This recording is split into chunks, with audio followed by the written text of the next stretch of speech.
Right, Chelsea Football Club are wasting absolutely no time this summer because while still competing at the FIFA Club World Cup, the recruitment team are hard at work at Stamford Bridge to strengthen our squad in time for next season. Joao, Pedro and Jamie Gittens are now as good as through the door. So in this video, we are going to look at what sort of players we are going to be getting, what sort of roles they are most likely going to be carrying out for Chelsea Football Club, and then I am going to tell you the next area on the field that I think that we need to strengthen. But before we get into all that, people, welcome back to the Joey Knight podcast. If you are new around here, if you like the content and you want to see more from myself, please subscribe to the channel. If you are one of the 50% of you guys that are watching nearly every single one of my videos but aren't yet subscribed, please do that now and smash a like on the video right now if you are happy with the signing of Joao Pedro. Let's get into it. So let's start off with Pedro himself, and I am buzzing about this one. This kid should be literally packing his bags right now if he is not already on a flight to America. Obviously, he is able to link up immediately with this Chelsea squad, and he is able to compete in some capacity at the Club World Cup. Now, we don't know how far off his match fitness will be. Obviously, Brighton haven't been doing a pre-season tour as far as I'm aware, so it might not be starts that we're seeing from Joao Pedro, although we do have basically a week until the next game, and maybe we could see him off the bench in that one. If we do, then that's something that I will be very, very optimistic about, because what I've seen from Joao Pedro, I've always been impressed by. I was impressed by him quite a few seasons back now when I saw him at Watford, and to be honest, I'm surprised that by this point he only finds himself at Brighton. Now look, I like Brighton. I respect Brighton to an extent, and 16 goal involvements in 23 starts for Brighton in the Premier League this year is impressive. But when I saw him at Watford all those years ago, I thought that by this age he would be playing at Barcelona or something. And as for the price tag of 50 mil or whatever it is, does anyone really care all that much? I know I don't. I mean, look, we got Leon Delap for 30 mil. Let's say he's actually worth 30 more and he's actually worth 60, and we got him half price. We paid a little bit over the odds for Joao Pedro, if it is even over the odds. But is it even over the odds? I don't know if it is over the odds. And of recently, we haven't been coming under that much stick for spending what they would call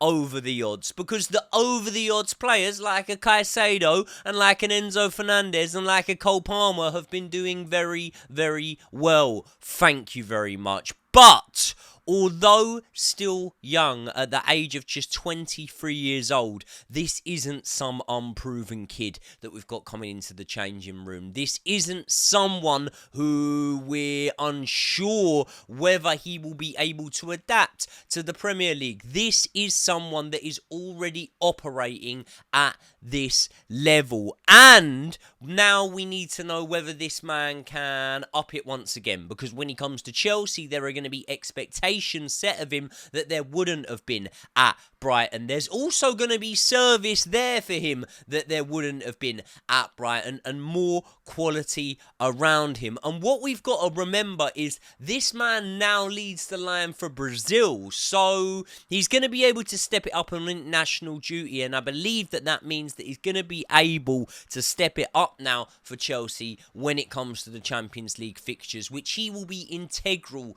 to. The depth is exactly what we need here. Last season, Joao Pedro had goals against Arsenal, Man United, Man City, the reverse fixture against Arsenal. Not only did he score, he captained that Brighton side. He impressed so much against Arsenal, by the way, that they wanted to sign Joao Pedro this window, as did Newcastle, but Joao Pedro held out for Chelsea, showing that we still have the pull power. And you got people going, oh, well, look, Brighton fans don't even care he's gone. He had an attitude problem. Well, they should care that he's gone, yeah? Because 40 goal involvements over the past 2 seasons, 70-odd games, is just about as good as it gets when you're playing for Brighton Football Club. I mean, Evan Ferguson Evan Ferguson, whatever happened to him, he couldn't dream of 40-goal involvement. So either way, they should be sad that he's gone, because he's a very good player and he's a very versatile player, being able to play anywhere across the front line, and that's something that's going to be massively benefit not only us in Chelsea Football Club, but him in his integration into this side, because we're almost building two sort of models now with our front line, aren't we? We're building the front line where Joao Pedro plays, and we're building the front line where Delap plays, and we're building these front lines where perhaps, if, let's say, for example, a Nicholas Jackson comes in, maybe we can play with a Joao Pedro and we can play less direct and have a more interchangeable front line. But when you think of the period of time that Enzo Maresca was working as the assistant to Pep Guardiola at Manchester City, it wasn't when they were playing the sort of direct football and trying to feed balls through constantly to Erling Haaland. It was when they did have that interchangeable front line and they were breaking teams down in that way, and they would always have 3 or 4 players putting up really, really solid numbers for goals and assists across that front line. So maybe that's something that Chelsea are going to try and do. So here's the most likely starting lineup that I can see us going with. This one, I've actually got Enzo Fernandez in the 10. That's in an attempt to basically get Romeo Lavia in the team. Obviously, I think that a lot of the time we're going to see this lineup here where Enzo Fernandez isn't the 10, he's deeper. Ultimately, what happens when you play Enzo Fernandez in the 10 rather than his more traditional, deeper role is that you'll see Cucurella pushed up a lot more too. But when we think of the fact that we've got Jamie Gittens coming in now, we could see something that looks a lot more like this. Enzo and Caicedo in the traditional pivot, and Jamie Gittens over there on that left wing, looking to run at men, looking to cut inside, get shots off, and it's a kind of spearheaded attack in that lineup. Or we can go completely different. Now look at the less spearheaded style of attack, and maybe the one that can be switched to in games to be able to just confuse the fuck out of our opponents, and that is something that could look like this, what you're seeing on screen now. We've got the big dog in Esteban coming in here. We've seen him play off both the left and the right in this FIFA Club World Cup so far. Interestingly enough, after the comments he had made about wanting to play number 10, we haven't so far seen him there yet, but to be honest, with this kid, you just get the ball to his feet and he can go wherever he wants with it, really. But regardless of who plays where, right, a front line of Esteban, Palmer, Gittens and Joao Pedro is really, really exciting, in my opinion. Interchangeable, lots of nice link-up play, and you've always got the possibility of Madueke and Joao Pedro, Joao Felix, I should say. Not even Joao Felix, Pedro Neto, third time lucky, coming off the bench. Now, we could use Joao Pedro in the number 10 instead of where Cole Palmer has spent the majority of this season. It gives Pedro the opportunity to make runs, take players away with him. Cole Palmer get out wide and then maybe dink 1 or 2 in for Delap to be able to try and get his head on it and bury it. More than likely though, if we did have Joao Pedro on the field, I think that when we're actually in possession of the ball, when we're in control of games, this is how it's going to look. I think that we're actually less likely to field Gittens if we have Pedro on there, because he would start off as a left winger, but he would be more of a left winger that moves in to the 10 space alongside Cole Palmer, something that Enzo Maresca used to do quite a lot at Leicester City, and something that he's been doing a little bit in this Club World Cup so far. So I think he will be more of a contributor than the man that leads the front line himself. And when you look at his stats per 90 amongst Premier League strikers, he ranks first amongst those strikers for key passes, offensive duels, through passes, second for assists leading to a shot on goals. But just quickly, do you need a little freshen up this summer? Well, Manscaped have got you covered with the Lawnmower 5.0 Ultra, and they now stock it in a lovely white hot colour. This trimmer is trusted by over 12 million men worldwide, now with a clean white and gold finish that looks just as smooth as it shaves. And if you want 15% off your entire order, make sure you use code JOEYKNIGHT at manscaped.com. Now, part of my popularity with the ladies is the fact that I always keep the downstairs region looking sharp. I get compliments about this on a daily basis, and that is all down to the Lawnmower 5.0. Now, no one enjoys accidentally cutting your bollocks when you're trying to trim it up down there, and that is why Manscaped's skin-safe technology was developed to help you groom with more confidence and fewer mishaps. These blades are designed to glide over the skin with less tug and pull, helping you avoid the redness and the irritation that comes with some of those pesky lower quality trimmers. So whether you're using it in the shower, on the go, or just standing over the sink before a night out, the White Hot 5.0 Ultra fits into your day without getting in the way. And you won't be hiding this one in the bottom drawer, because with the white and gold design, this is a beauty. So get the best trim in the game using the White Hot colour today. The only guys that I would trust with my lower region in Manscaped. There is a link in the description to this video to the Manscaped website. Remember, my code JOEYKNIGHT gets you 15% off. Big thanks once again to Manscaped for supporting the channel. As always, let's get back into the video. Second for passes completed and second for progressive passes. Now, these would have me believe that this is a player that you're going to see linking up and contributing across that front line a lot more so than competing with Liam Delap himself. I think that he can play on the same pitch as Liam Delap, and I think you can get good link-up play out of the both of them. But yeah, it definitely gives us another dimension and another proven player from the sort of standards that we're going for of proven players so far.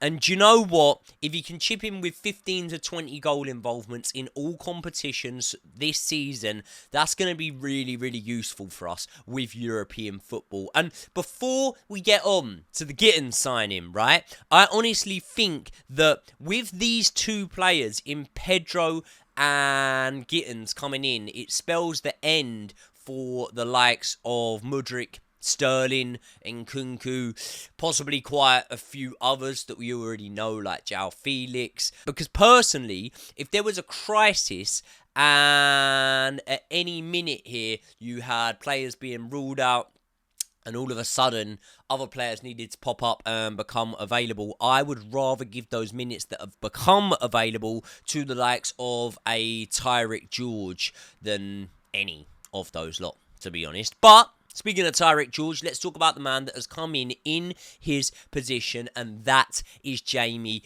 Gittens. Well, he is another one that I'm very, very excited for, but I'm a little bit more cautious in my excitement than I am for Joao Pedro, and that is because despite obviously being an integral part of that Man City academy system that we're now, going and plucking from all of these different clubs where they've gone and proved themselves around Europe, he has not proven himself in England for me just yet, which is what Joao Pedro has done. And with Gittens, you could be getting better than Joao Pedro, and that's where the gamble lies. One thing that we do know, though, is with Sterling and Mudryk both already out the picture, Tyrick George obviously playing really, really well this season, but maybe not being deemed fully ready, Gittens will come in and hopefully prove himself good enough to start. Because if he can nail down that left wing spot and make it his own very, very easily. Because we don't really have the depth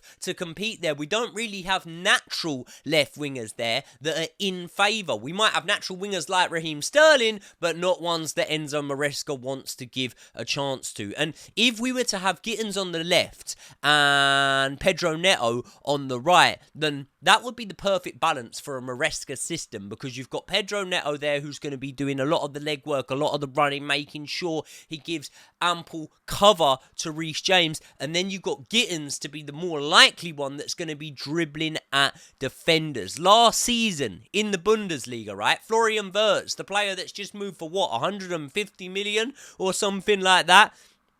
Florian Wirtz registered the most successful dribbles in the Bundesliga last season with 82, but Gittens wasn't far behind him with 77, and he did that in 4 less starts than Florian Wirtz. So we're looking at a really good ball carrier here in Jamie Gittens. The worry, I suppose, with him is, can you emulate what you've been able to do in the Bundesliga when you come to the Premier League? Because many players have tried and many players have failed. Now, it was a season of 2 halves for Gittens last season, because if you look at the first sort of 20 games Gittens, if you get that Gittens, you have got an unbelievable player. He started off with 11 goals and assists in his first 17 games. However, when Sahin got sacked and the new manager came in, they started to play a different bit of, or a different style of football, then Jamie Gittens went off the boil somewhat and wasn't putting in as good a performances, and I suppose that is where the gamble really lies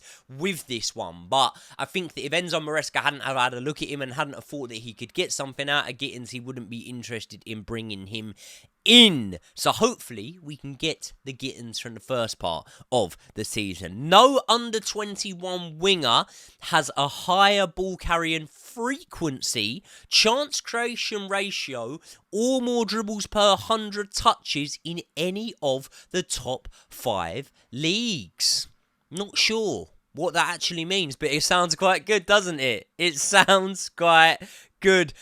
Listen, to me, I'm going to be completely honest, it does feel like we are getting a little bit of the reverse version of Noni Madueke. But Noni Madueke is a player that I like. So hopefully, if we are getting that, he can be more clinical and more consistent in his goal scoring and assisting than Madueke. And then I'm very, very happy with that player. Because with Gittens, what I see is a player that likes to get the ball to feet, dribble at men, cut inside, and then take a shot on his preferred right foot, which is obviously the reverse of that to Noni Madueke, who likes to do the same, but on the left-hand side.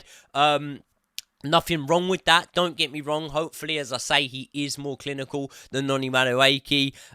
Maybe me and Josh need to sit down and discuss Noni Madueke, because with Pedro Neto really nailing down that spot now on the right-hand side, with other players coming in like Esteval, Joao Pedro now, I don't know. Noni Madueke maybe being pushed over to the left-hand side. That's not where he plays his best football. He's still good enough over there, but who knows? Who knows? Something could happen with that one, and maybe Noni Madueke might not even be here next season. I hope he is, because I really like him as a player. I do think, regardless though, we do still need to go for a top goalkeeper.